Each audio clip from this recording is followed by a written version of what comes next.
Coming up next on Paris on Politics, one-on-one with Governor J.B. Pritzker. I just don't think age is the issue in this campaign. I want to be clear, Donald Trump was stupid and ignorant before he got old. No topic is untouched. It's a family that has a $6 or $7 or $8 billion team. It's not a charity. This is Paris on Politics from Fox Chicago. Illinois' top elected official, Democratic Governor J.B. Pritzker. Is Chicago ready for the Democratic National Convention? Is he confident Biden can win? And what is his own political future? We delve into all of that and more, but first, I asked him what kept him up at night as the city prepares to host the DNC in August. Well, the only thing that really keeps me up at night is the amount of work that we're doing to make sure that it's a great summer, that it's a great convention, making sure that everybody's doing what they need to do so that we have the 50,000 visitors to the city of Chicago experiencing the greatness of our city and all the restaurants and the hospitality and enjoying it and also seeing the best of the city of Chicago. So that's the work that's being done. Of course, we have every level of law enforcement. I think you'd be impressed by the amount and level of work that's being done, not just by the Chicago Police Department, but also by, let's say, the sheriff and all the deputy sheriffs. And that's at the local level. We've got Secret Service, FBI. We even have some help coming from other states and their police departments in other big cities. And the Secret Service has conducted a few briefings here so far, although they don't have a specific plan or security perimeter. That won't be released until late July.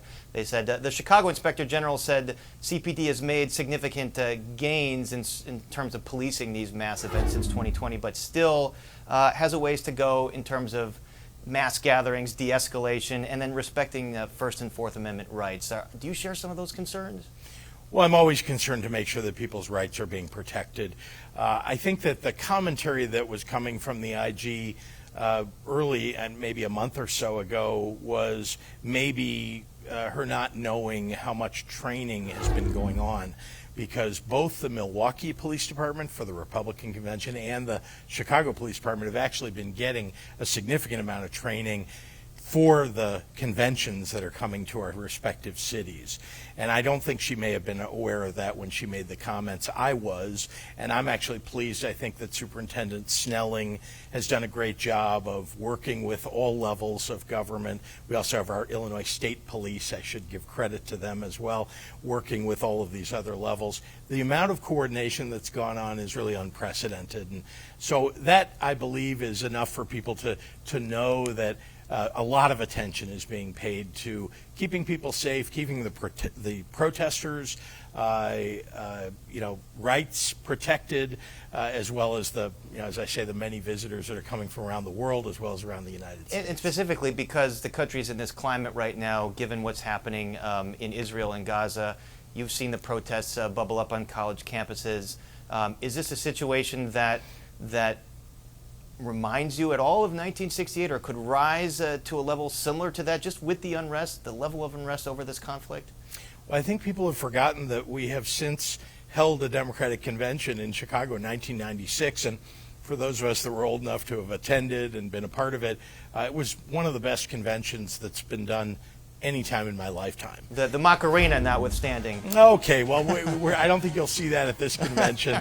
Maybe there'll be a new dance, but I can say that that Chicago is prepared and doing everything that's necessary to make sure that people have the great experience that we want them to have. That's the real purpose, from my perspective, of hosting the convention, in addition, of course, to elevating the renomination of our president and showing off the values of the Democratic Party and our democratic ideals. I know there's some concern from the party about costs and raising money. You kind of gave a guarantee. Are you going to have to back this at all, or are they going to be able to pay for themselves? Is this going to pay for itself? Well, I didn't provide any guarantees. What I did was I made sure that everybody in the Democratic Party nationally understood that the last time we had a convention in the United States that actually paid for itself was the last one that was in Chicago. And that the people of Chicago, the businesses of Chicago, not to mention the supporters of having one convention in Chicago, are very generous and want to make sure that this is a successful convention that doesn't leave any debt behind, and I feel very confident that we're going to be there in August. All right, and speaking of that experience, you mentioned the renomination of the president. You probably hear the rumors out there. The rumors fly about the president's age, 81 years old, and whether or not he still has the capacity to carry out a campaign and 4 more years on this job. 100%, will he be the person accepting that renomination that delegates will throw their support behind? I just don't think age is the issue in this campaign. I want to be clear, Donald Trump was stupid and ignorant before he got old. So the question is, it's the character of these two people. Yeah, they're both older.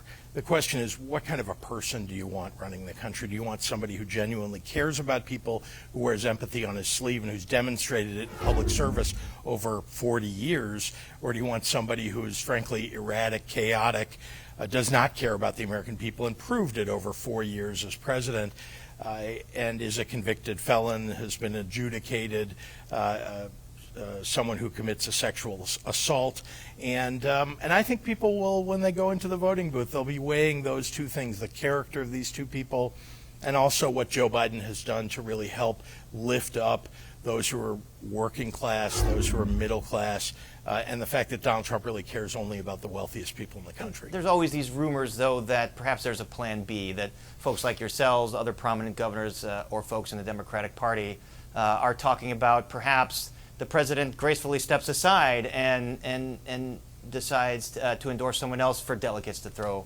the nomination to. Is all of that just kind of nonsense? Well, if there's a plan B, the B stands for Biden.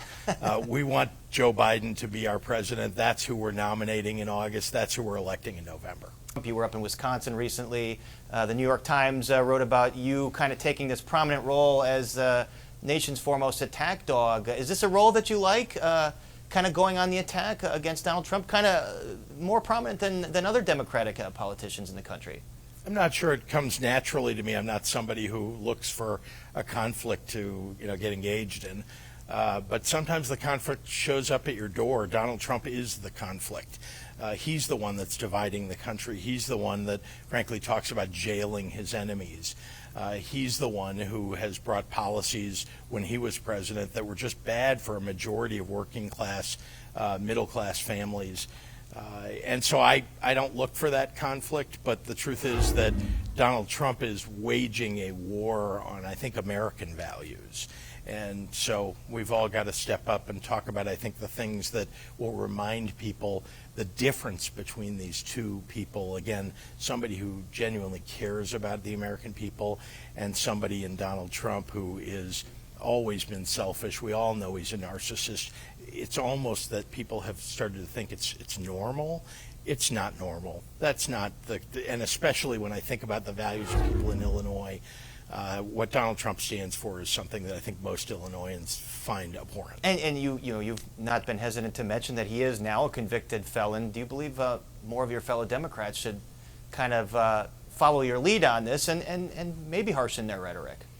Look, there's a lot you can say about Donald Trump. I just happen to be pointing out what I think is the most glaring feature right now, which is he's a convicted felon. Can you imagine putting a convicted felon in the leadership post of the presidency of the United States? I can't. I even when I opposed people who were running for president over the course of my lifetime, we never had somebody like that. You can look back at, there have been some Republicans that I didn't agree with who got elected president of the United States. I never thought that they would work against the United States. I never thought that they were somebody who wouldn't follow the laws of the United States. I just disagreed with their policies. Here we have somebody who's genuinely has antipathy for the things that I think most people just every day wake up and believe about our country. Up next on Paris on Politics. I said it in my State of the State speech. I knew that Republicans would walk right out of the announcement of the budget and they'd start railing against people that are being shipped here by someone from their own party in Texas who doesn't care a whit about these people. We in Illinois, our values say we will step up and do the humanitarian thing.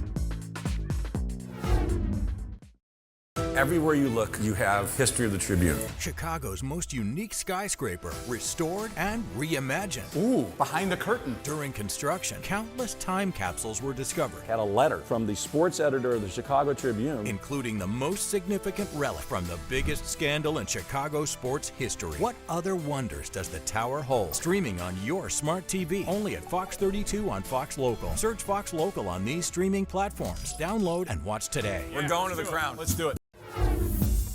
Back to our exclusive one-on-one with Governor Pritzker. Does the governor seek higher office?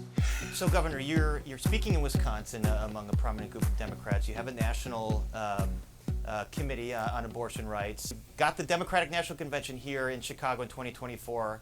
Are you laying the groundwork for a 2028 campaign for the White House? I'm fighting like heck to make sure that we reelect a great Democratic president. And somebody that I believe in and I think that we need to have for the next 4 years, and that's my focus. And I still haven't even made a decision about whether I'll run for re-election as governor. I think that's the next thing you all should be asking me about. You stole the next question out of my mouth. Yes. So you haven't made a decision on a third term for governor in Illinois? No decisions, but I've also told people, I mean, I really do love the job, the things that I'm able to get done, the partnership that has been developed across the state with other elected officials to try and lift up working families. I mean, I really enjoy the opportunity to make Illinois the best state in the country. I think it already is, but I think there are so many things that we all should be working on, and maybe it will take a little more time as governor to get that done. Okay, so it sounds like you might be leaning one way. Do you have a timetable for when you might decide this? I don't. Okay, well, we do have to get to some of these Illinois issues that you are working on, like the budget. You just signed the $53 billion budget. I want to talk about another vote that happened in the House. They voted 92-3 to extend a moratorium on CPS school closures. But really what they were protecting here were the selective enrollment schools that the Chicago Public School Board has intimated they want to move away from in the future. Senate President Harmon did not call that bill in the Senate. He got an assurance from Mayor Johnson that they wouldn't touch those selective enrollment schools. Do you wish perhaps that bill might have been called in the Senate, and would you have signed it? I would have signed the bill, but I also take the mayor at his word. And remember, this was about preserving some of the best schools in the Chicago public school system. And, we need to make sure that we're doing the best we can to lift up all the other schools, no doubt about it. But we've got to preserve the best schools that already exist. So I would have signed a bill, but I do think that if the mayor promises to do it, I assume he'll live up to that promise, and I'm looking forward to, when there's a fully elected school board, other decisions can get made, but I think it was important for us to wait until there's a fully elected school board to make these kinds of significant, maybe game-changing decisions. And it was also not just closing those schools, but not disproportionately cutting funding to those schools. So you're confident that until there's a fully elected school board in 2027, those schools will be protected? Again, I'm relying upon the promises of the mayor, and I believe him when he says he'll live up to his word. Do you believe him when he says that the state owes $1 billion more to CPS? Well, I think he's, rhetorically saying that we need to fund schools better across the state of Illinois. That's true. And he's trying to add up, the future improvements of funding that will take place under the evidence-based funding model that we use in Springfield. So there'll be gradual increases in funding to all school districts? I've been doing it throughout my term in office, and in fact doing more in terms of attracting more teachers into the system, making sure that we're paying for transportation, which is so important for schools.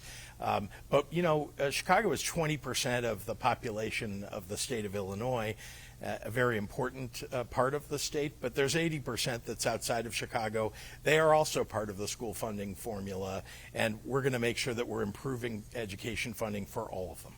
On the issue of transportation, public transportation, that is, you've publicly implied or basically said that the CTA needs to go a different direction with their leadership.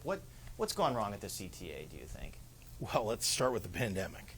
I mean, that really has caused, enormous upheaval. It's not just Chicago that's experienced this. If you look at every major city, it really has undergone quite a transformation in a negative way as a result of the pandemic and the people not using public transportation. So we have work to do to restore the system. Again, funding cliff that term is something that you'll hear in all the other major cities.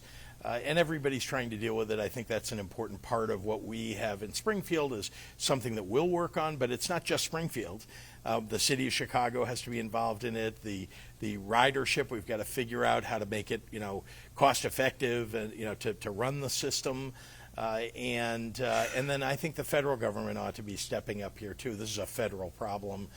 Indeed. So I think collectively there's a lot of work to do. And all I was saying is that I think that we've got to bring a reinvigoration of leadership into all of the public transportation that we have in the city of Chicago as well as across the state, because it certainly needs something, an investment as part of it. And there is a proposal, which you're well aware of, about the region's transportation here in Chicago, bringing it all under one new agency instead of having a separate CTA with a separate board and a separate Metra and a separate PACE. Do you support that effort? I don't oppose that effort. I just, again, my commentary about it is still, let's be careful about how we do this and what is it that we're trying to actually accomplish by throwing it all together. It sounds great. Reorganization always, when you're unhappy with something, reorganization always sounds good, but you better be reorganizing to the benefit of the system.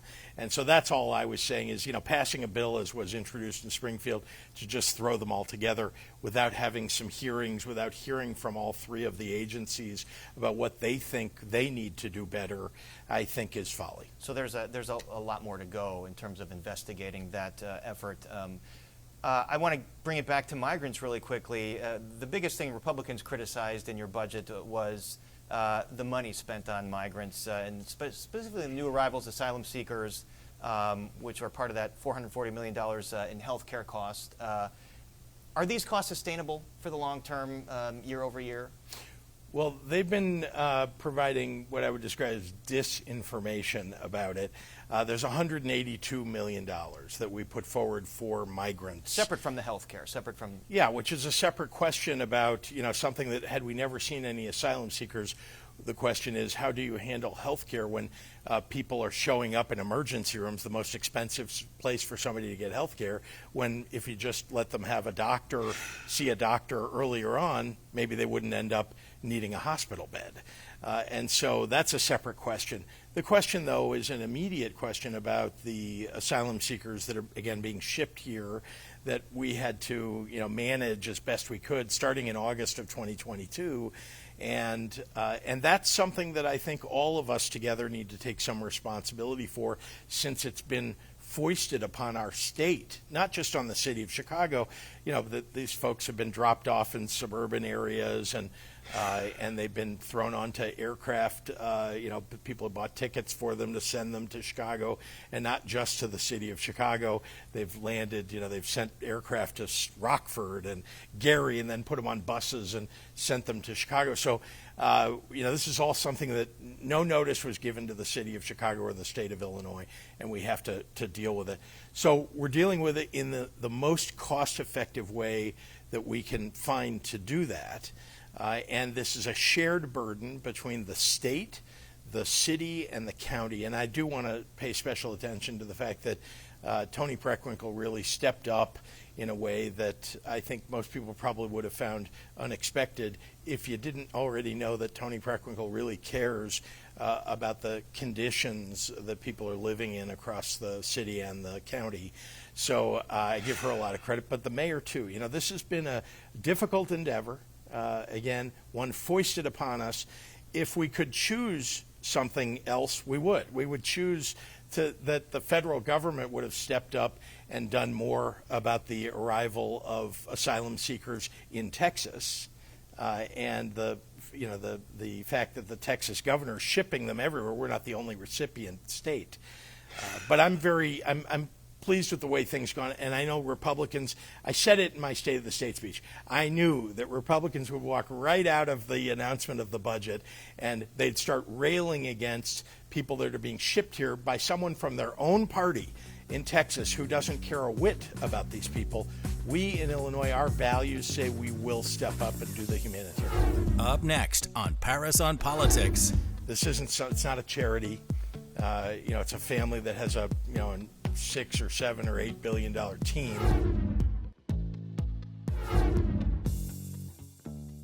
Chicago Sports Insiders. I am so excited. This is gold right now. It's gold. Streaming now on your smart TV at Fox 32 on Fox Local, your home of the Bears team. Every Bears game will be must-see TV. Following every step of a historic season. Hardcore on 3. 1, 2, 3. Download Fox Local and get in the game now. Touchdown, Bears! Search Fox Local on these streaming platforms and start watching today.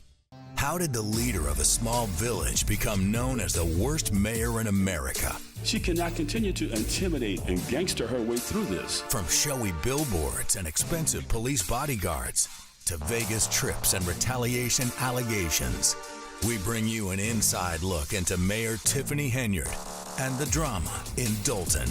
Streaming now at Fox 32 on Fox Local. Search Fox Local on these streaming platforms. Download and watch today. And now more with our exclusive interview with Governor J.B. Pritzker. How does he feel about unregulated hemp products competing with legal marijuana? A couple more state issues I want to get to. A bill that didn't pass, legislation to outlaw these Delta 8 and Delta 9 hemp products, THC derived from hemp. They're being sold in gas stations or head shops. There's no regulation on them. And you know, one of your first priorities was that legalization of marijuana. It's controlled. Folks know what they're buying. With this hemp product, they don't know what they're buying. It failed. Is this a priority? Should something get done on this in the veto session? There needs to be regulation of these products. Period. End of sentence. The fact that the legislature wasn't able to get it done. There were a lot of priorities that we had to work on. Sometimes, things get gummed up in the works in the process in Springfield. I think that you're going to see movement on it in the veto session in November or perhaps in January. All right. And last but not least, the Bears. We're all Bears fans here, but a lot of folks are not such big fans of their proposal, asking for as much as $2 billion or more from public subsidies for their dome stadium on the lakefront. I spoke with Kevin Warren a couple days ago. They're doubling down on their ask. Is there anything that could get you to change your mind on their plan? What do they need to do to sell you on this? Well, this has got to be good for the taxpayers of the state of Illinois, or it's not worth doing. End of sentence. This isn't. It's not a charity. It's a family that has a $6 or $7 or $8 billion team, and so they're billionaires. And I don't. It shouldn't be put on the state to have to put all the money up for a stadium. And they're saying there is a taxpayer benefit. All the events that the city's losing out on, NCAA and Super Bowl and concerts and things like that. This will be a public utility for the city. That's their pitch. That would be great. I hope they build that. And I think a dome stadium would be terrific, and I would love to see that too. Unfortunately, the calculation of what the return is for the state on being able to host those events, which I'd love to do, but the return to the taxpayers isn't anywhere near what the taxpayers would be putting forward, the risk that taxpayers would be taking. And don't forget, we have a hotel tax that exists. I mean, why do we have that hotel tax? Why are people paying it? And it's been to pay off the stadium that already exists, which and all apparently, the debt on that, and it's a 30-year bond, right? That was borrowed, 30 years, and before 30 years are up, they're asking for a new stadium, and they'd like it to be a 40-year bond. But they apparently didn't like the stadium that was there for less than 30 years. You're not liking any of the numbers in their plan right now. Again, I'm very open. Listen, I was in business before I was a governor of the state. I would love to see something that works for the taxpayers. If the taxpayers can get a return, or at a minimum you can make sure that there is no downside for the taxpayers of the state of Illinois, then I'm all ears. What if they switch to a site like Michael Reese Hospital, which they could get TIF money on, which the city desperately wants to develop? Well, I do think there are the challenges and the questions about being on the lakefront with the site that they've already talked about. I'm open to the ideas that they have. I would like to see it help us with economic development in an area that needs it. That might be a real benefit if we could see that. I said that about a casino long ago, and before the casino site was chosen. I really think that these economic development projects, we should be thinking about where can we put them, especially something that needs some public help. Where can we put them where it'll have the most positive impact for people in the state of Illinois and the city of Chicago? But again, I'm not opposed to any particular site. They haven't proposed anything other than a lakefront site, so would love to see whatever their next proposal is. All right. Governor, the casino's a whole other bag of worms, though. That's for another interview. Governor Pritzker, thank you so much for joining us. Thank you. Appreciate it. Good to see you. That's it for this week's edition of Paris on Politics. Next week, we go one-on-one with Congressman Jesus Chuy Garcia, and we preview former Chicago Alderman Ed Burke's sentencing, slated to happen the following week. But for now, have a wonderful Father's Day weekend. So long.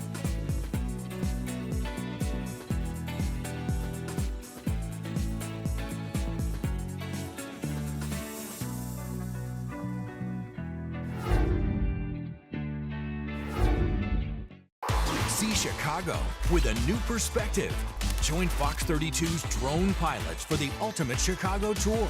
We'll see you at the Flight Club, streaming now at Fox 32 on Fox Local. Download and watch today.